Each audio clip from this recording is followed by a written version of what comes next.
Nunca preguei descalço na vida, mas Deus sabe de todas as coisas. De um tempo para cá, eu tenho prestado mais atenção às coisas que Ele fala. Porque às vezes a gente fala assim, é coisa da tua cabeça. Mas por que a minha cabeça diria para tirar o sapato? E como é coisa da minha cabeça? Mas irmãs, mais uma vez uma alegria muito grande estar aqui com vocês. É difícil até pregar depois de tanta coisa que nós vivemos aqui. Mas eu queria me apresentar dizendo para vocês que eu sou uma mulher em construção. Eu sou uma mulher que Deus tem trabalhado todos os dias. E eu creio que esse trabalho é até o dia que Ele me chamar para a eternidade comigo. Esse tema ele mexe muito conosco. Estou executando uma grande obra. Mas para você executar uma grande obra, você primeiro precisa estar em construção. Precisa estar reconstruída. Uma das coisas que mais me chamou a atenção aqui, pastor, é que a maioria das mulheres diz a palavra determinada. E todas as mulheres, de alguma forma, disseram que era forte, que era corajosa. Pelo menos uma dessas tinha, que era guerreira. E aí, suas características específicas, né? Criativa, não sou criativa, inspiradora, confiante, outras coisas também foram ditas. Mas o que eu observei muito aqui é que praticamente 100% de vocês são fortes. Ou pelo menos determinaram isso. E mas não tem como ser diferente fazendo parte de um ministério como esse. Um ministério de mulheres fortes. Um ministério que começou com a força de uma mulher. Inevitavelmente, aquela unção que há sobre a vida desse ministério, dessas pastoras, elas vão cair em vocês. Essa bênção, elas são inspiradoras. Apesar de eu não ter ouvido nenhuma das três dizerem isso, mas vocês são inspiradoras. Porque eu me inspiro muito no que eu vejo aqui. Eu saio daqui sempre, por mais que eu possa vir ministrar para vocês, eu sempre saio daqui ministrar. Eu queria falar um pouquinho de mim, não está na Bíblia, mas nós somos os Atos, né, capítulo 29, então eu queria falar um pouquinho com as irmãs sobre a questão da construção. Eu vim de uma instituição religiosa, fiquei lá 32 anos, eu estava criança, tá? Começa a fazer conta, fui para lá criancinha. Fiquei 32 anos neste lugar. E era um ambiente, acho que é por isso que eu me identifico tanto com esse ministério. Era um ambiente que a mulher nasceu para ficar sentada, ouvindo os homens pregarem. E não tenho nada contra homens pregarem. Meu marido é pastor, glória a Deus, eu ouço a pregação dele e sou ministrada por isso. Mas eu cresci num ambiente onde o meu sonho de consumo era ser esposa de pastor. As esposas de pastor, elas eram a elite da igreja, elas sentavam juntas, elas não estavam diferentes, elas sorriam diferentes. Aí a gente sentava, era esposa de diácono, eu falava, eu vou ser esposa de pastor. Era o meu sonho. E eu falava para o meu marido, fica mais perto deles, para ver se você chega no pastor. Irmãs, não era isso que Deus tinha para minha vida. E aí em 2020, o Senhor nos expulsou de lá, o Senhor nos tirou de lá. Na época nós saímos com o nosso pastor e começamos a viver algo novo. Eu disse para a pastora aqui no início, a gente não conseguiu seguir o livro da conversa, eu preciso muito conversar com essas pastoras aqui. Eu tive muita dificuldade com o nome pastora, porque foram 32 anos num ambiente machista, 32 anos num ambiente onde a mulher se via para limpar e não tem nenhum problema nisso. Nós limpamos. Às vezes o homem limpa melhor que a gente, mas nós limpamos, nós cozinhamos, nós cuidamos, mas nós podemos mais do que isso. Isso é parte daquilo que nós podemos fazer. Nós podemos abraçar. Nós podemos orar. Nós podemos ministrar sobre pessoas, independente de você estar com o microfone na mão. Mas para isso você precisa entender quem você é. Você precisa entender qual é a sua identidade em Cristo, para o que você foi chamada. E eu fui entender isso há 5 anos atrás. Mas de lá para cá, uma das primeiros louvores que eu ouvi, que ministra muito em mim, o louvor da Estela, que diz assim: transforma-me de dentro para fora, transforma-me, Senhor.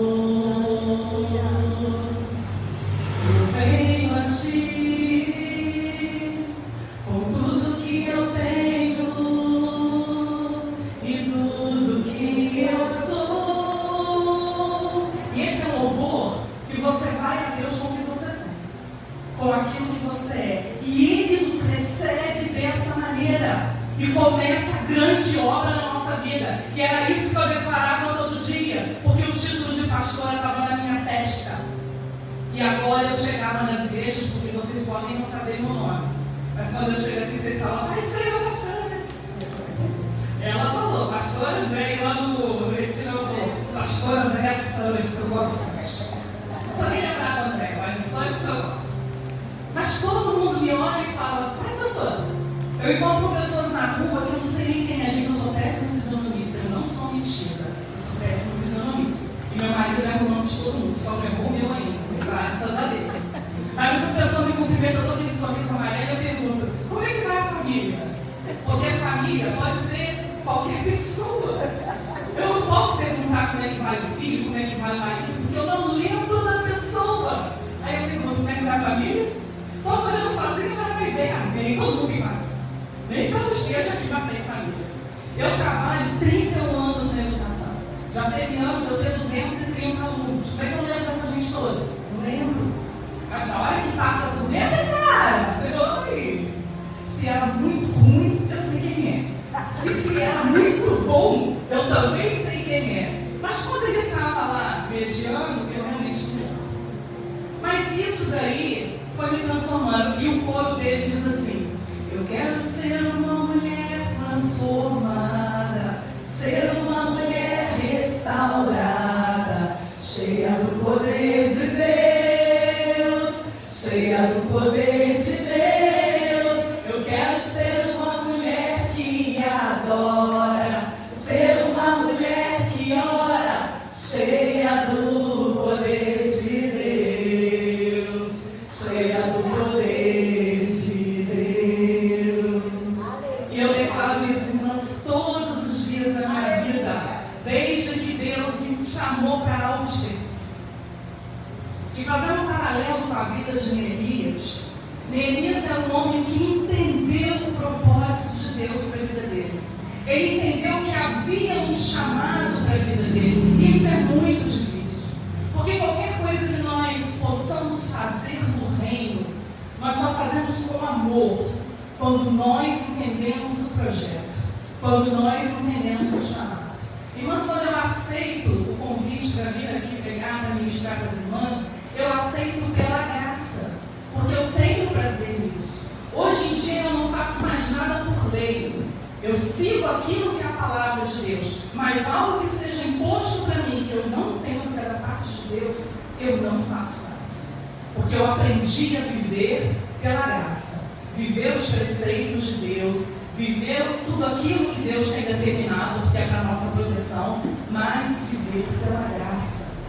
E Neemias, quando ele toma a decisão, vocês já conhecem a história, ele não faz por lei, ele faz por graça. Eu quero começar com as irmãs com um texto em Neemias 2, 17 e 18. Acredito que todo mundo sabe onde está Neemias, né? Vocês estão trabalhando em Neemias.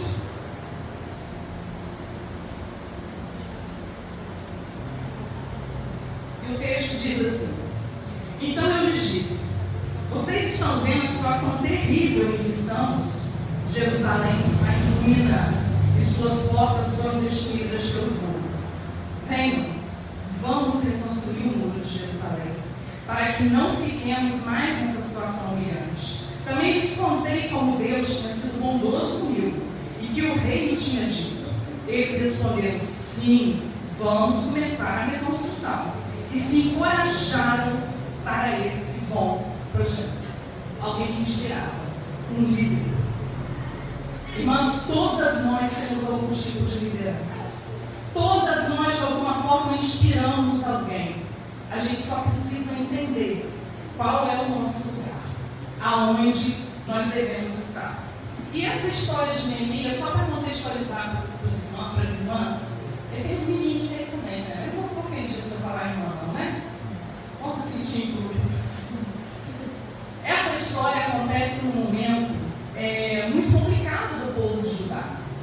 Porque desde a época de Moisés, quem gosta de ler Gênesis, Êxodo, Levítico, Deuteronômio já é melhor.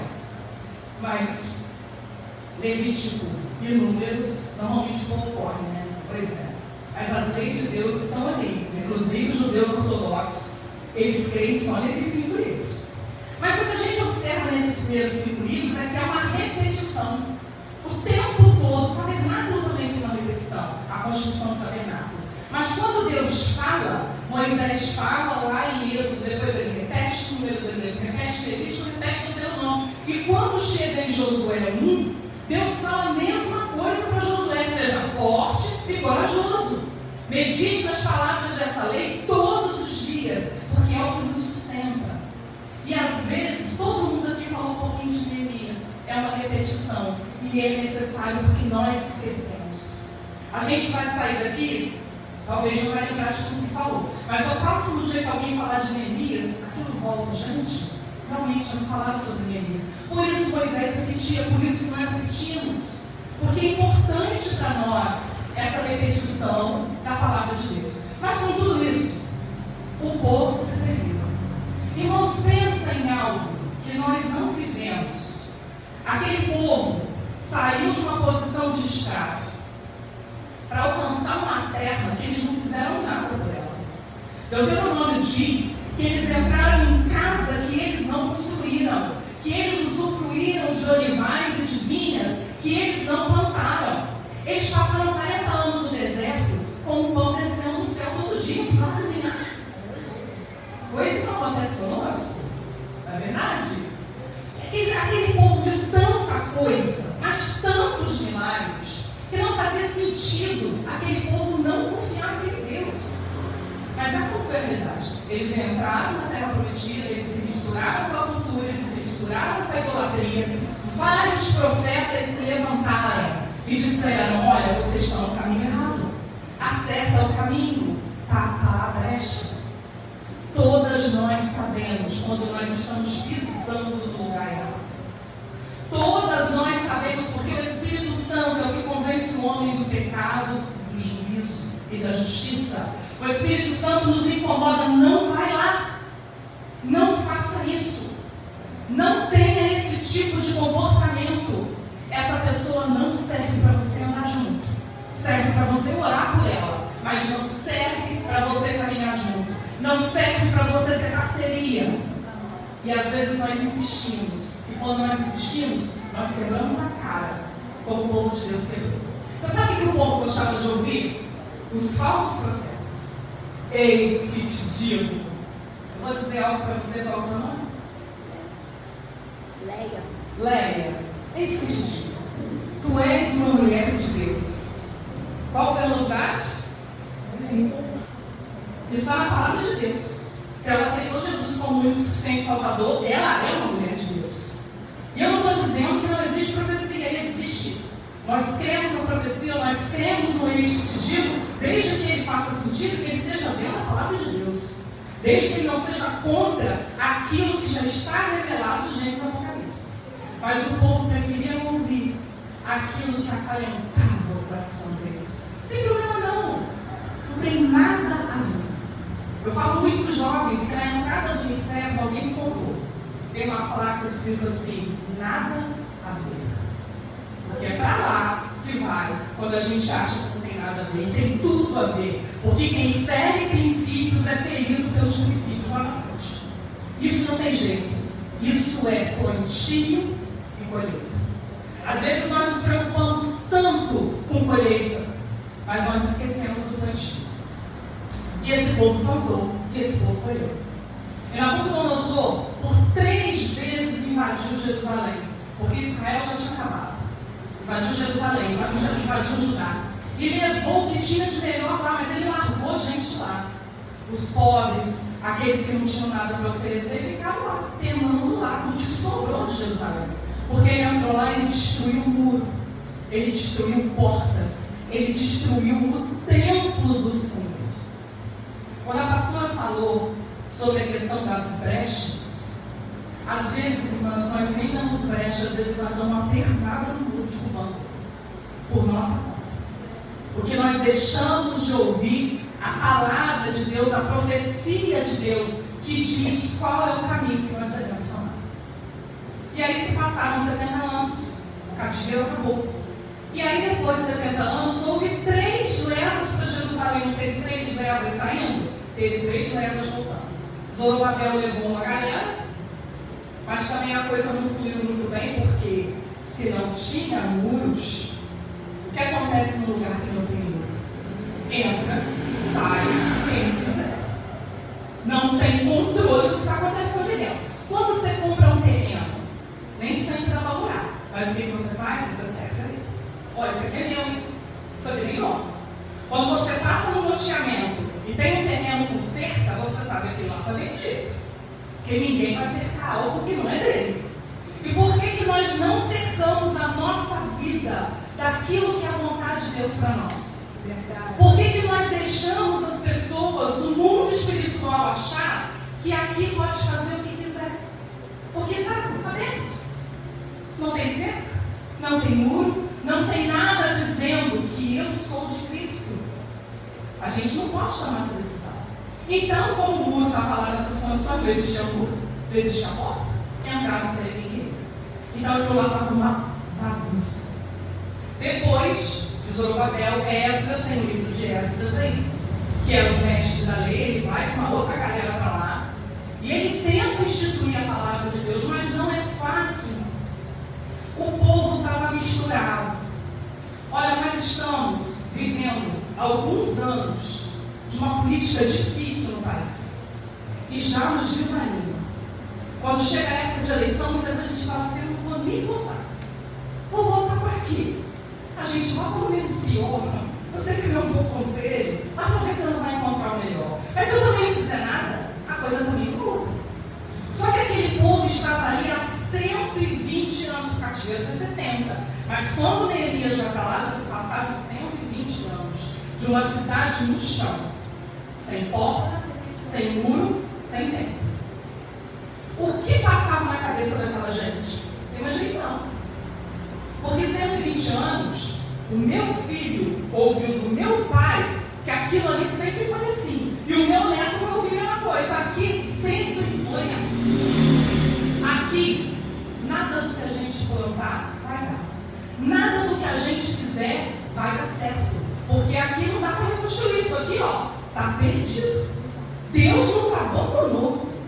Eram 120 anos que essa mensagem foi passada de geração em geração. E aí eu pergunto para vocês: qual mensagem está sendo passada para você de geração em geração? O que disseram para você? Que você não consegue? Que você não é? Que você não vai? Que você não chega?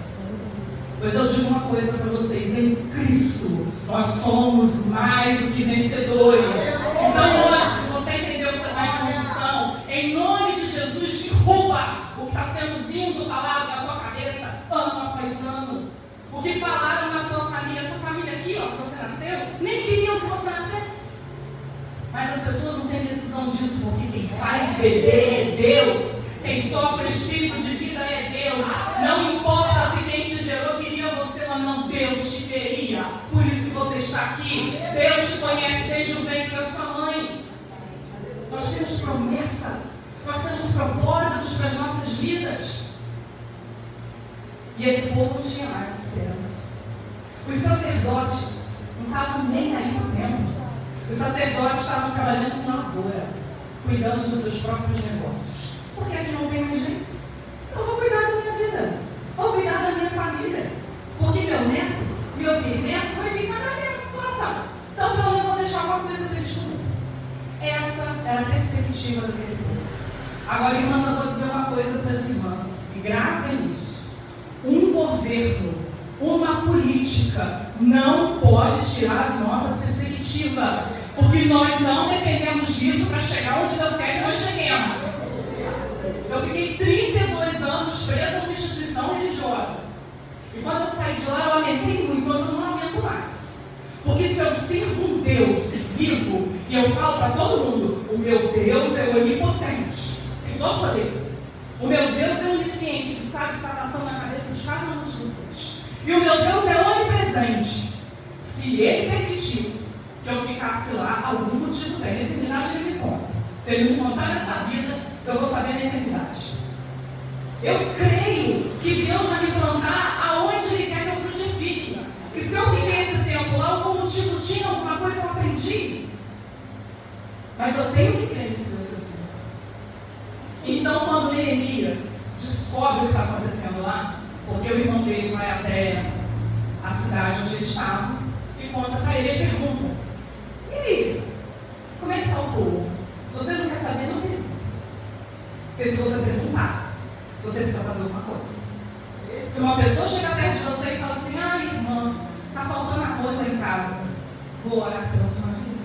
Vou orar, Senhor, toma arroz. Não pergunta. Está tudo bem com você? Nossa, eu estou precisando. E é um médico. Você tem como me botar no carro? Não, meu carro é para obra. Mas não tem como não.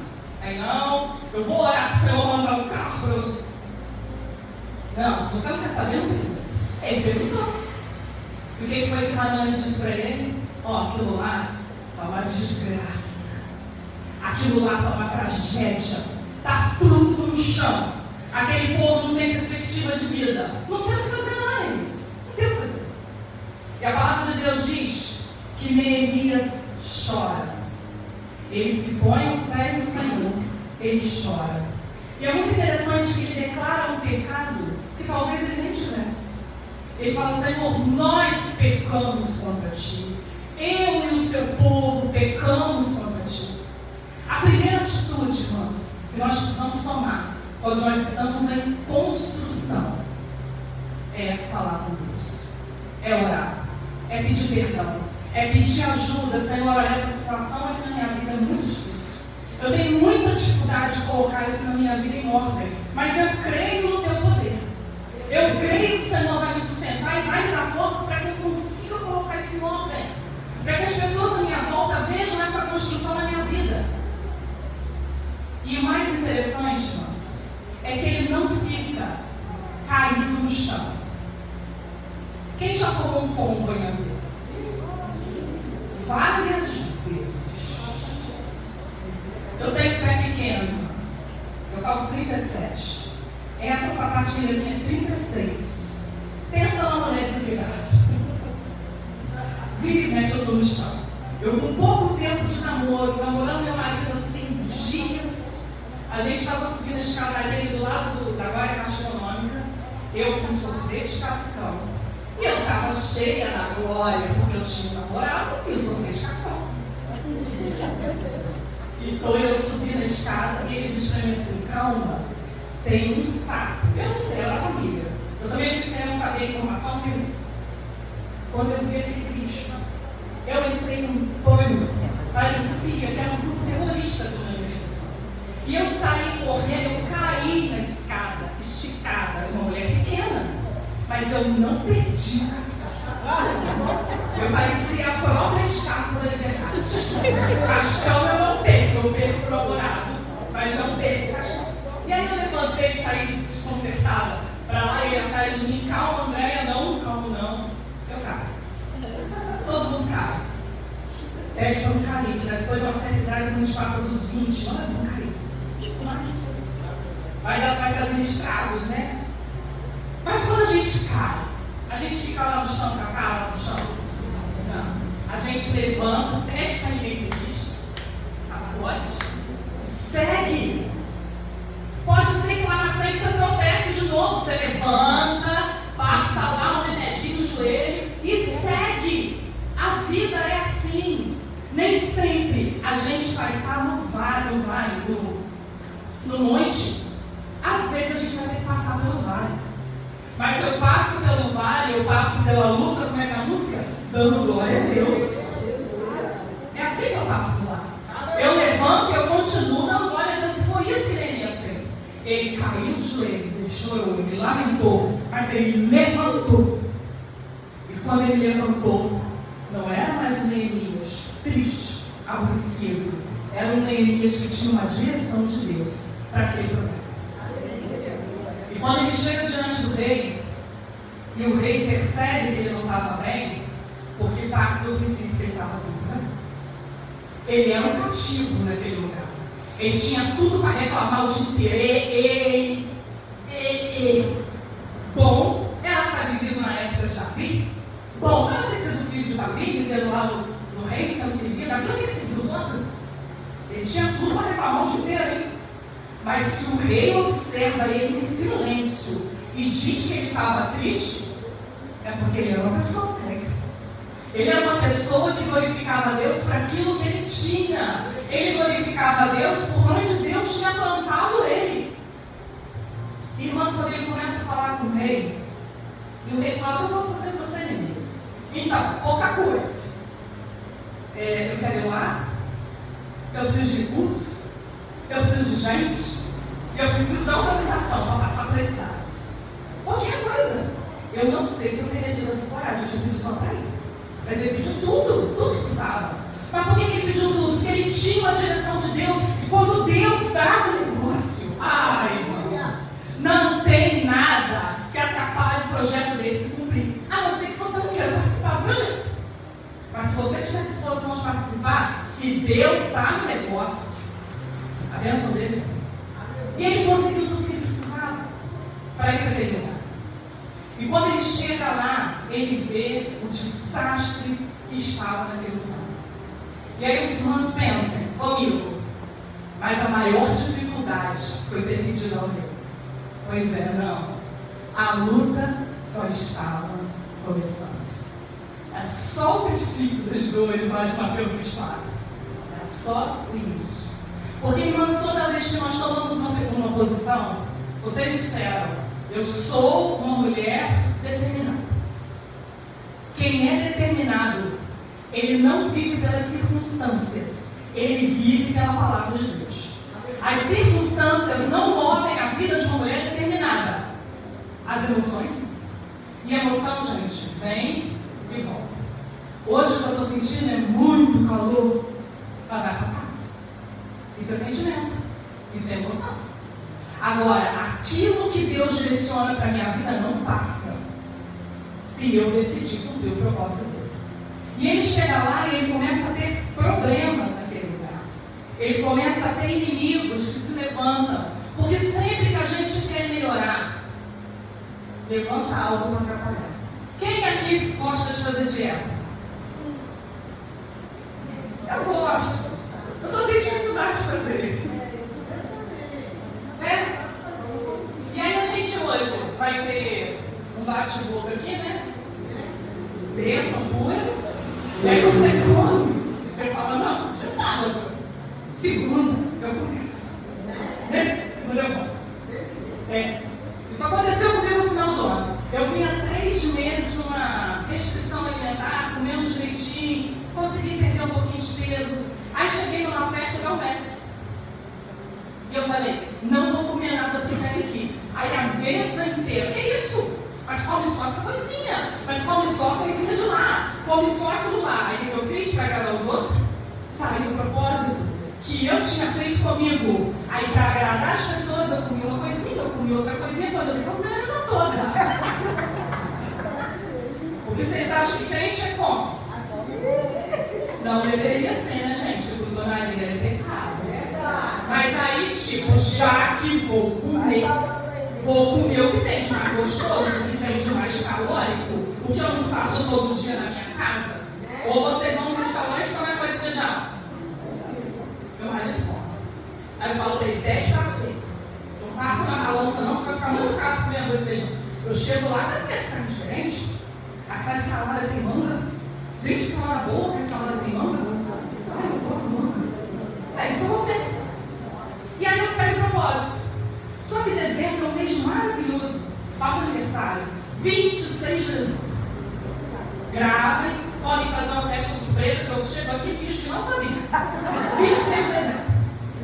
Você entra em dezembro tendo o quê? Confraternizações. Assim. Cada hora é um. Até daquela gente que você não tem nem contato, vamos fazer aqui uma confraternização. Você vem, né?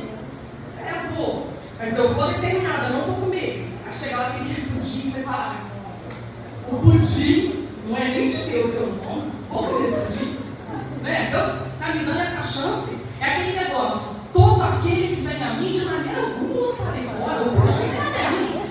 Não vou lançar. E aí organizações. Aí depois você entra no pré-natal, né? Porque tudo antes do Natal tem mudança. Vamos nos organizar para fazer a ceia, 24. Isso começa lá no 23. No 24 você come, não começa amanhã. No 25 é o pós-Natal e no 26 é o aniversário. Aí quando chega no 27 é o pré-ano novo. E aí a minha vida desandou. Eu estou numa luta para conseguir voltar àquele equilíbrio que eu estava antes, porque eu saí de um propósito para agradar pessoas, e pessoas crentes. Não tinha nenhum pecado nisso, irmãs. Eu não estou dizendo que as pessoas pecaram, não. Eu só estou dizendo que eu não fui determinada. Eu disse para vocês aqui que eu sou determinada. Se eu sou determinada, eu tenho que manter isso na minha vida. Não, meus irmãos, eu agradeço a preocupação de vocês. Eu sei que vocês estão preocupados comigo. Eu sei que vocês querem que eu fique gordo com vocês, eu só quero. Mas eu sou determinada. Eu não vou comer. Eu sei o quanto que um sobrepeso faz na minha vida. Eu tenho uma próxima para mim. Então, estar de sobrepeso é muito difícil para mim. Porque eu tenho grande chance, eu tenho 75% de chance de desenvolver o mesmo problema do outro lado. É chamado de bilateral. As pessoas fazem essa cirurgia. Raramente as pessoas não fazem do outro lado. E normalmente são pessoas com sobrepeso, que é o meu caso. Que aí você fala, Deus, porque eu estou passando essa luta? Uma vez eu falei para meu filho, 18 anos, mais sabedoria do que eu. Falou, mãe, nem tudo é espiritual, mãe. E nem tudo é material, mãe. Você tem que entender qual é a situação. Eu falei, meu filho, veja que essa palavra é de Deus. Mas, irmãs, Neemias chegou lá e começou a se levantar os problemas. Haviam 3 camaradas lá, gente boa, Tobias, Gesem e Sanbalat, gente fina, gente fina. Esse texto aqui que nós lemos, eu gosto da versão André Sanches, que diz assim, estou ocupado, tenho mais o que fazer. Eu gosto dessa versão. Porque na hora que eles chamam eles, não ajudaram em nada. Eles o tempo todo ameaçaram, o tempo todo eles mostraram que aquilo não ia dar certo. Vocês acham que vocês são quem? Sério? Debocharam, zombaram. Quem vocês estão achando que são? Fala sério, isso aqui deve ser há 20 anos. Você acha que esse grupinho de gente que você trouxe vai fazer alguma coisa aqui? Pois é, em 52 dias o muro estava erguido. 120 anos no chão, porque ninguém teve determinação. Ninguém inspirou ninguém. Ninguém foi guerreiro, ninguém foi forte, ninguém foi corajoso, ninguém foi imparável, ninguém foi confiante, ninguém foi capaz de ouvir a palavra de Deus, dar ouvidos a ela e seguir aquilo que Deus estava mandando. Mas Neemias foi. E todas as vezes que eles vinham, Neemias tinha uma palavra de Deus para a vida deles. Essa aqui é muito boa. Estou ocupado. Vocês estão desocupados. E Deus não chama ninguém desocupado para a obra dele. Ele só chama a gente ocupada. Para chegar aqui não foi uma correria? Foi, né? Porque todo mundo tinha o que fazer. Todos nós tínhamos aonde estar nessa tarde. Talvez na própria casa de vocês, no Facebook. Todos nós temos para onde ir. Mas a palavra dos discípulos para Jesus era para quem iremos nós. O louvor diz para onde, mas a palavra não diz onde. Porque para onde todos nós temos para onde ir. Mas para quem iremos nós? Só tu, Senhor, tem palavra de vida eterna. Havia uma convocação. Havia um encontro de Deus marcado para as nossas vidas. Eu estava segurando ali, que acho que seu tijolinho, que o meu está agarrado na bolsa. Botei ali, toda vez que olhar para a bolsa eu vou lembrar. Eu sou uma mulher que estou em construção. Estava segurando o tijolinho pensando sobre isso. E pensando no quanto que Deus já fez na minha vida até aqui. E o quanto que Deus vai fazer na minha vida para lá, eu não sei, irmãos. Porque quando a gente lê Neemias, a gente tem spoiler. A gente não sabe que deu certo. A gente só sabe que 52 dias o muro ergueu. Mas Neemias não sabia. A única coisa que ele sabia é que ele tinha uma ordem expressa de Deus. Vá reconstruir. Aleluia. E a vida dele era muito confortável, tá? Não sei se tinha ar-condicionado lá, mas acho que era esse calor todo. Ele estava no palácio. Ele comia do bom e bebia do melhor. Porque tudo que o rei ia comer antes ele comia. O cara era chapa do rei. Ele era tão íntimo que o rei desconfiou. Quando eu estava lá no retiro, o pastor Manete falou para ele: perguntou não. Mas por que ela me perguntou isso? Porque ela me conhece. Eu comecei a ser ministrada, vendo aqueles jovens, aqueles adolescentes lá, e lembrando da minha função planta quando eu era adolescente. Eu fui uma adolescente planta. Sentava, achava,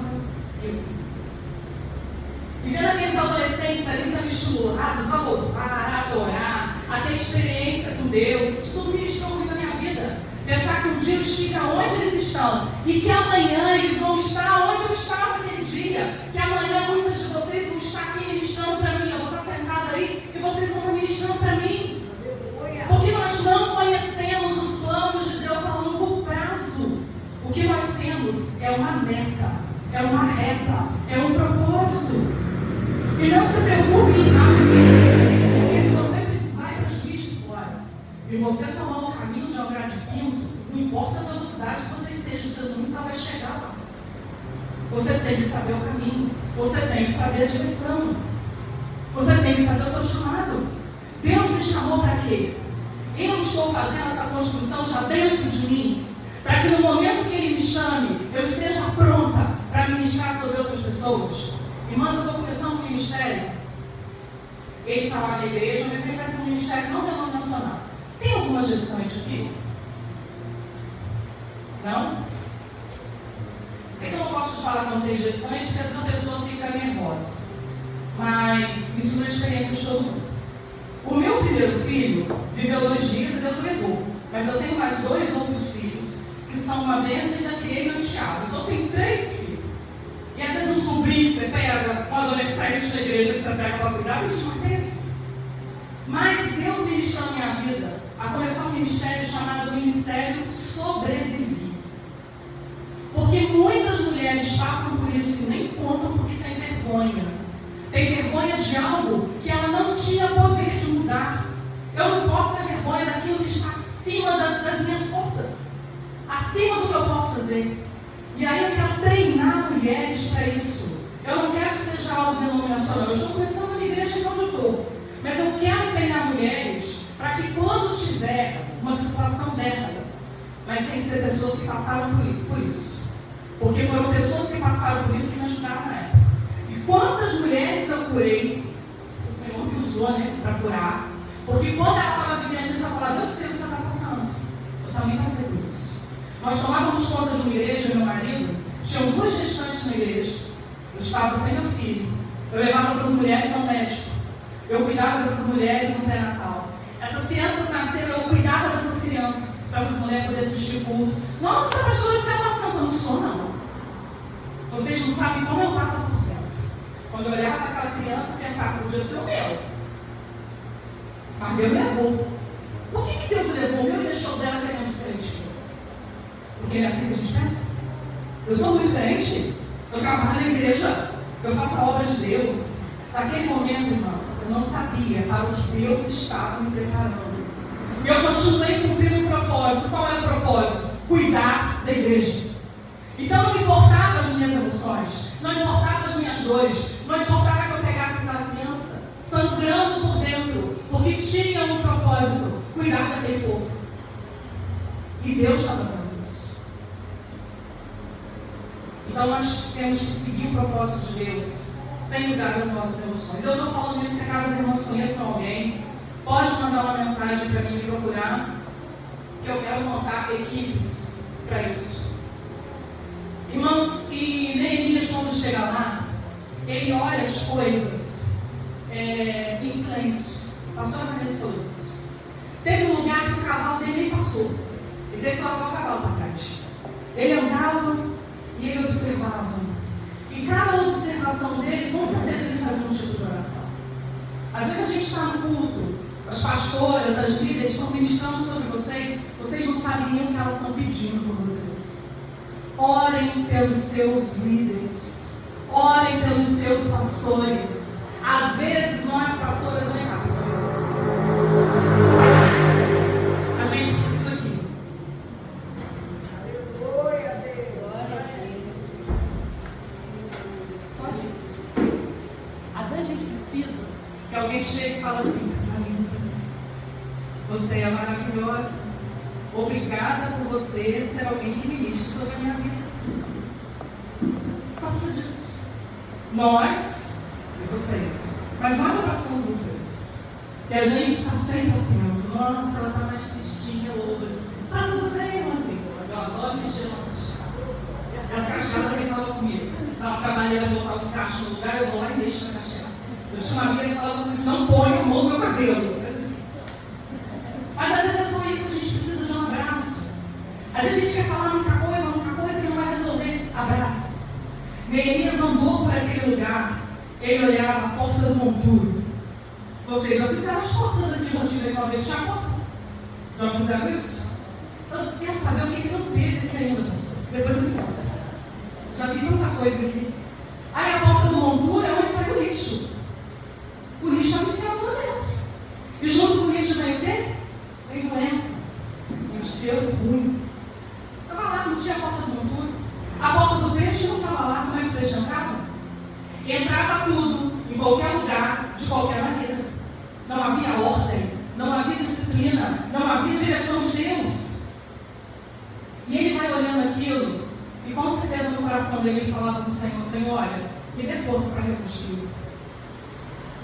Faz com que essas pessoas que estão aqui comigo, elas também tenham essa vontade. Coloca o desejo no coração dos meus irmãos, para que essa reconstrução aconteça, meu Deus.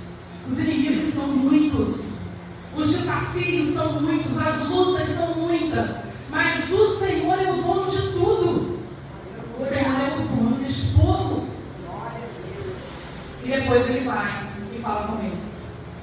E tem alguns textos, irmãos, que mostra a maneira como Neemias lidava com isso. E o final da história, os irmãos já sabem. Ele mandou Sanbalat, Gesem e Tobias e plantar para o canto deles lá. Pensem o que vocês quiserem, mas se manda. Vocês não têm herança conosco. Vocês não são deste povo. Se manda. Eu tenho mais que fazer. Mas para Neemias chegar nesse ponto, Neemias era uma pessoa de fé. Em Neemias 2:20, ele diz assim: o Deus dos céus fará com que sejamos bem-sucedidos. Você crê nisso?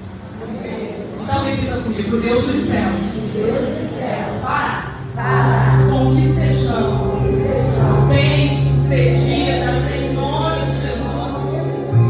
Se nós estamos no projeto, o Deus do céu fará com que sejamos bem-sucedidas. Em que área, pastora? Na área que você colocar diante dele. Eu preciso da minha saúde, coloque sua saúde diante dele. Porque se você não tem saúde, você não cumpre o propósito, você não trabalha no reino. A minha vida emocional, pastora, está destruída. Estou sendo atacada de todos os lados. Coloque a sua vida emocional diante dele. Ele é o seu melhor amigo. Porque às vezes a gente fala: eu não tenho amigos. Mas você tem um amigo verdadeiro. Você tem o Espírito Santo que intercede por você com gemidos inexprimíveis. Então você não está sozinho. Você tem a promessa em Salmos 91, todo mundo conhece, eu amo esse texto. E o Senhor dará ordem aos seus anjos a teu respeito, a teu respeito, a teu respeito, a teu respeito, a meu respeito, a nosso respeito. Então se eu coloco diante deles, os anjos dele me acompanham. Irmã, se um terço caiu do céu, 2/6 estão com a gente. Então a gente está no lucro. Tem mais anjo cuidando da gente do que anjo perturbando a gente. Ele é um homem valoroso. 4:20. Do lugar de onde ouvirem o som da trombeta, juntem-se a nós. Nosso Deus lutará por nós. Irmãos, era uma guerra, não era só uma reconstrução. E as irmãs vão entender isso. Quando vocês decidirem, ou já decidiram reconstruir a sua vida, vai ser uma guerra. A palavra de Deus diz que com uma mão eles tinham a ferramenta, com a outra mão era espada, era machado, era o que dava para se proteger. Porque não tinha muro, os inimigos estavam incomodados, os inimigos estavam à volta. E aí às vezes a gente fala, igual eu falei com a pastora: estou cansada. Mas mesmo que eu esteja cansada, eu tenho que pedir forças, eu tenho que ser forte. Eu tenho que estar aqui com o cajado na mão, com a palavra de Deus na mão, com a ferramenta na mão. Mas eu também tenho que estar com a espada, guerreando. Porque toda vez que nós nos dispomos a fazer a vontade de Deus, vai vir investida. Nenhum dos servos de Deus do passado passaram tranquilamente pelo propósito, mas alcançaram aquilo que Deus tinha para ele. José, durante todo o processo dele, não reclamou. Quando viu a oportunidade, ele até falou: pô, cara, lembra de mim, rapaz. Me botaram aqui, mas pô, final errado não. Ele falou isso pro copeiro: quando você chegar lá, você lembra de mim. Ele provavelmente pensou: ele não lembrou e Deus o fez ele lembrar.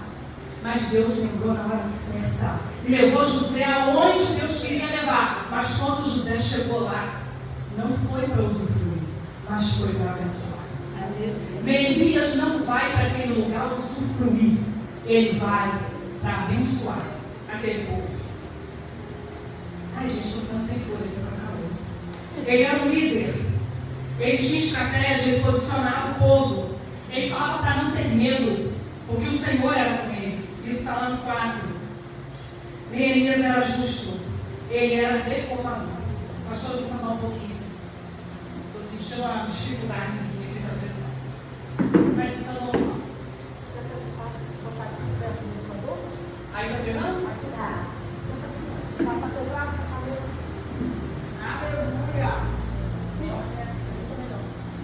Irmãos, eu sou quase um boneco leve, né? E eu tenho um negócio chamado vaso vagal. Depois as irmãs pesquisem ele por escada. E esse negócio faz a minha pressão cair muito. Então, quando eu sinto muito calor, quando eu sinto muito calor, as pessoas falam comigo assim: nossa, como você é quente. É porque esse negócio não deixa o oxigênio passar para o cérebro. E aí eu desmaio. Então, se eu desmaio, todo mundo já sabe. Meu marido chegou e vai ajudar a levantar. Então, vamos lá. Lições vivas do livro de Neemias para hoje. Neemias sofreu escárnio. Pastor de cinema falando aqui, zombaria, deboche. Isso está no 2,19, aonde esses 3 homens, essas 3 pragas, que eram árabes, eles zombavam e desprezavam. E perguntavam: o que é isso que vocês estão fazendo aí? Mas Neemias venceu isso com a confiança de Deus. E ele disse: o Deus dos céus, obrigado, fará com que sejamos bem-sucedidos. Vocês não têm parte nem direito legal sobre Jerusalém. Nós precisamos ter isso em mente. As irmãs não desculpem ficar as costas para vocês. Mas vocês precisam entender isso. Quem tem parte e quem não tem parte. Quem não tem parte, você ora a Deus. Mas você não vai colocar dentro da tua casa. Você não vai caminhar junto. Você não vai fazer negócios. Porque vai te trazer prejuízo. Toma muito cuidado com isso. Às vezes você está vivendo uma guerra dentro da tua casa porque você colocou alguém lá que você não deveria colocar. E aí você está pagando um preço que talvez você não precisasse estar pagando. E agora você vai pagar. E agora você vai colocar diante de Deus. Ele enfrentou a ira e o desprezo. E ele venceu com oração e trabalho. Eles disseram para ele, para Neemias: basta uma raposa, suba lá para este muro de pedra de sábio. Se Deus não tivesse amigo, salvava. Mas quando Deus está no negócio, a reconstrução acontece. E quem está de fora começa a ver os seus muros sendo erguidos. Começa a ver as suas portas sendo colocadas no lugar. E ela sabe, ele sabe, aquele que está de fora, aquele ali não vai colocar mais não. Aquele ali está sendo guardado e protegido pelo Senhor. Porque ele levantou os muros e as portas. Ele lutou contra a conspiração. Irmãos, nós sempre vamos lutar contra a conspiração. Jesus lutou contra a conspiração. Jesus, quando estava sendo batizado, o que uma voz do céu disse para ele? Pastoras não, irmãs, este é o meu filho amado, em quem tem prazer. Se você não souber em qual daquelas ali você se encaixa, saiba disso, você é uma filha amada do Pai. Eu sou uma filha amada do Pai. Irmãos, tudo que eu tenho de diploma, de títulos, eu tenho um monte de título. Não é só pastor, eu sou mãe, eu sou esposa, eu sou tia, eu sou um monte de coisa. Vocês também são. Mas quando eu chegar no céu, eu quero ser recebida como filha. Porque isso aqui vai ficar. Isso tudo aqui vai ficar. Isso aqui é para servir ao reino. Mas lá eu quero que meu Jesus venha na minha direção e falar: entre, minha filha amada. Venha receber aquilo que eu tenho separado para você na eternidade. Se preocupe primeiro em ser filha. E usufruir daquilo que o Pai tem na tua vida. Se preocupe em ser filha. Ele sabia que era filho. E ele estava fazendo o povo entender isso. Vocês são filhos. Esse povo é um povo escolhido. É um povo separado por Deus. Então, Jesus também lutou contra a conspiração. Porque no deserto, o diabo tentou a identidade de Jesus. O diabo virava para ele e falava: se tu és, não era assim que o diabo falava? Ele tinha acabado de ouvir que ele era. Mas o diabo veio perturbar a cabeça dele: se tu és, e ele enfrentava o diabo com a palavra de Deus. Porque toda vez que alguém virar para você e perguntar: tu és? Você diz: eu sou uma filha amada do Pai. E quando eu estou dentro do propósito, quando eu estou cumprindo aquilo que Ele tem para a minha vida, Ele tem prazer na minha vida. Então, se você está preocupado em quem eu sou, não se preocupe. Porque eu estou preocupado com o que Ele diz a meu respeito. Eu estou preocupado com o que o Pai fala a meu respeito. Eu estou preocupada com o que meu nome está rolando no céu. Eu estou preocupado. Com a sua opinião, a sua opinião só serve se ela estiver direcionada por Deus. Pelo visto, não está certo. Está querendo conspirar? Vamos ver. Ele lutou contra o desânimo dos amigos. Engraçado que ele não lutou contra o desânimo dele. Às vezes nós precisamos lutar contra o nosso desânimo. O povo olhava aquilo e falava: gente, isso não vai acontecer. Eles contavam no meio do muro, teve problema, teve perturbação. Mas o texto diz que ele venceu com coragem. E ele falava o tempo todo: lembrem-se que o Senhor é grande e terrível. Ele lutou contra a ganância. Aqueles que estavam numa situação melhor, eles não queriam aquilo, eles estavam satisfeitos com o que estavam vendo. Eles não estavam preocupados com o povo, eles estavam preocupados com as coisas dele. E ele fala, e ele repreende, e ele orienta. E a obra é concluída. E os inimigos ficam perplexos pelo constante esforço dele. Ele 6 fala isso. E por isso enviei mensageiros com essa resposta: estou executando um grande projeto, estou em construção, e eu não vou descer, eu não vou parar essa obra para ir encontrar com você, porque tem um propósito, tem um projeto de Deus, e eu estou dentro desse propósito. No 15 diz: e o muro ficou pronto em 52 dias. Às vezes nem na nossa casa fica, né? Mas lá ficou. Quando todos os seus inimigos souberam disso, todas as nações vizinhas ficaram atemorizadas. Nunca chegaram perto de você e falaram: como você consegue? De onde você tira essa força? Como que diante de tudo que você está vivendo, você ainda louva a Deus? Porque é isso que os inimigos ficam. Eles ficam atemorizados. Gente, se ela enfrentou isso e ela venceu, eu vou servir esse Deus como ela vai vencer. Isso é um testemunho vivo das nossas vidas. Abateu-se o orgulho, abateu. Acabou o orgulho? Acabou. Pois perceberam que essa obra havia sido executada com a ajuda do nosso Deus. Irmãs, Neemias ora e luta por Jerusalém. Você está orando pelo quê? A pastora Vanessa disse que Deus vai fazer um ato profético aqui com vocês. Já vai pensando sobre isso. Você está orando pelo quê? E o que você está orando, você está lutando? Vou dar um exemplozinho simples para os irmãos. Pedro estava preso na prisão. A igreja fazia constante oração. Na hora que Pedro chega e bate na porta, o que eles falam? Pedro está preso. Ué? Como assim Pedro está preso? Vocês não estão em constante oração, vocês estão orando para quem? Que fé é essa de vocês? Pedro bate na porta, não, ele não. É da sua cabeça, alguma coisa você está vendo aí. Gente, estamos em constante oração. Então, se nós não oramos sem fé, não vai acontecer. Nós temos que saber pelo que estamos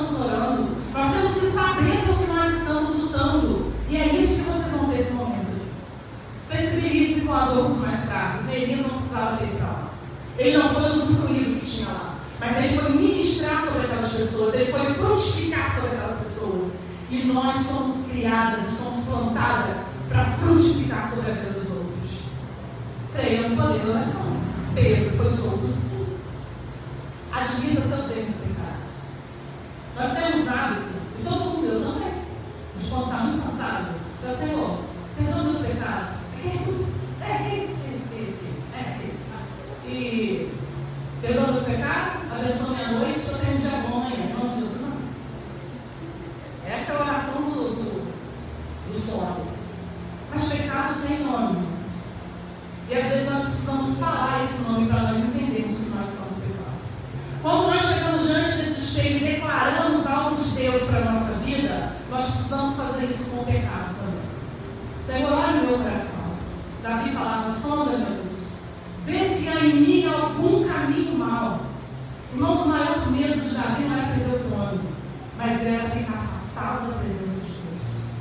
O maior prazer de Davi era estar na casa do pai, não é estar no palácio sendo servido pelas pessoas. Qual é o nosso maior prazer? Qual é a motivação do nosso coração? Se o nosso pecado está nos tirando do propósito, está nos desviando do caminho, está nos desanimando, nos deixando cansados, colocamos ele diante de Deus. Vamos pedir perdão por ele. Foque em vidas transformadas. Irmãos, todas nós precisamos de amiga. Você tem um monte, não? Uma só. Se for uma mulher de Deus, já é para mim. Mas quem eu escolho para ser minha amiga? Alguém que me inspira. Alguém que é determinada. Alguém que é forte. Alguém que é imparável. Porque na hora que eu contar um problema para ela, eu falo, eita, tá ruim mesmo, menino. Ó, isso aí não tem jeito mesmo, não. Se eu fosse você, também desistir. Não preciso de gente assim, porque o diabo já é assim. Eu preciso de gente que diz, olha só, você não está comentando? Eu vou fazer uma consagração contigo. Nós vamos jejuar, nós vamos orar. Eu passei por uma experiência dessa, mas eu não estou falando para exaltação. Eu estou falando aqui de experiência. Uma irmã com problema, com o esposo, também não vai entrar no quesito.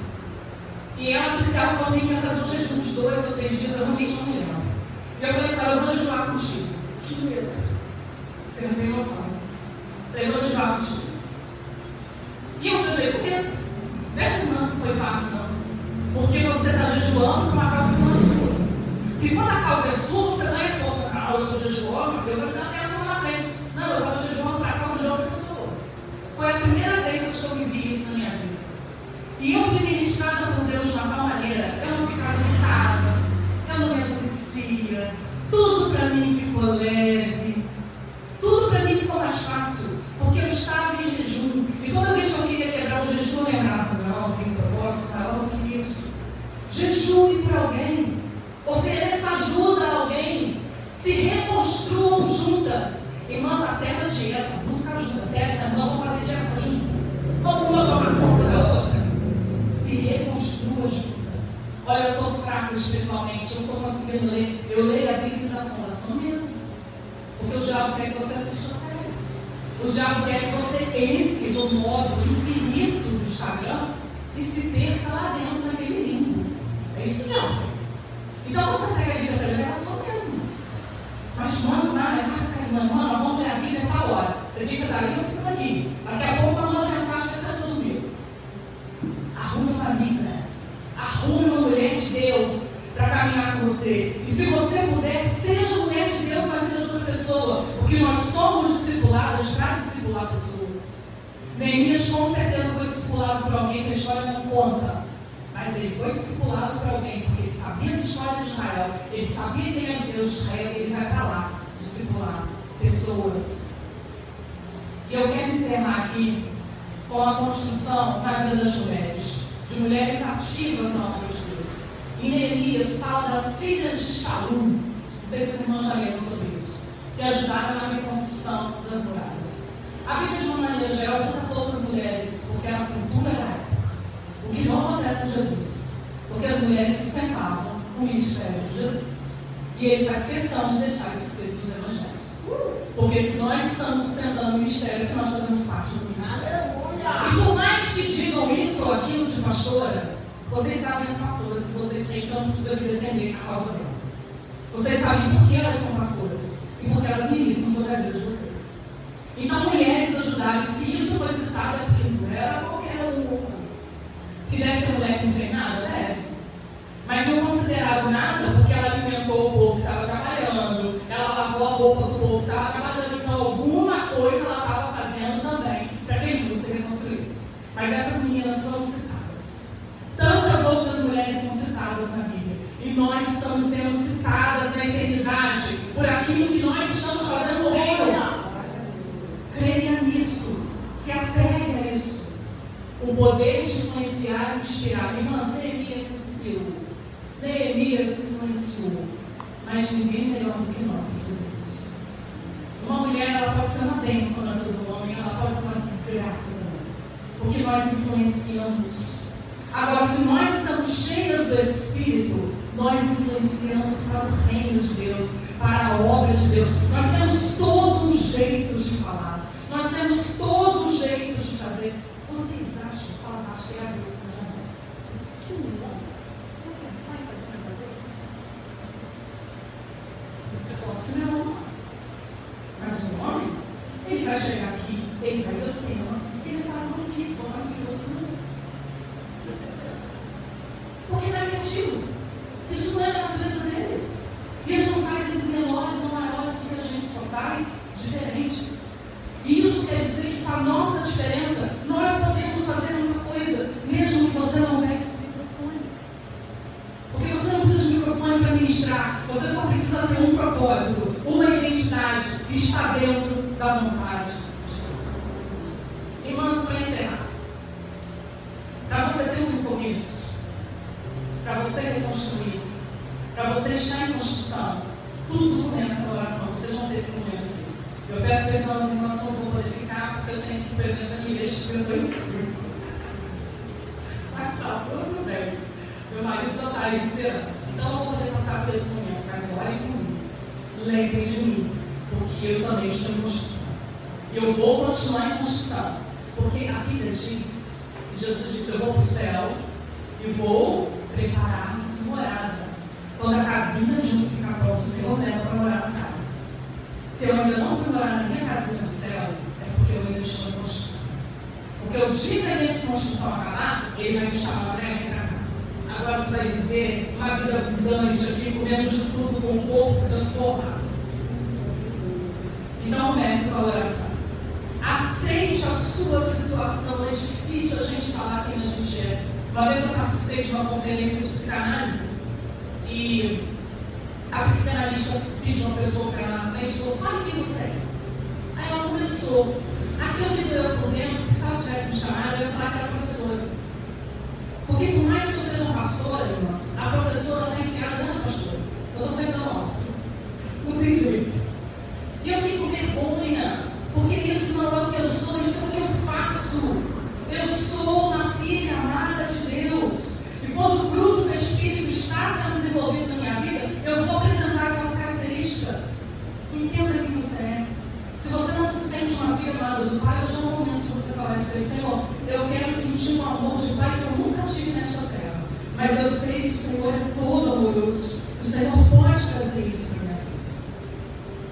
A história de Neemias nos ensina como que nós devemos estar atentos a essa construção, a esse chamado. E aí eu vou encerrar com esta pergunta.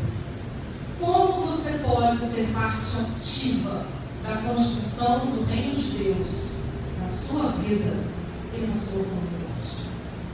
Meditem sobre isso, não precisam me responder. Eu sempre que eu venho aqui, eu falo com as pessoas. Depois me conta os testemunhos. Eu quero saber os testemunhos.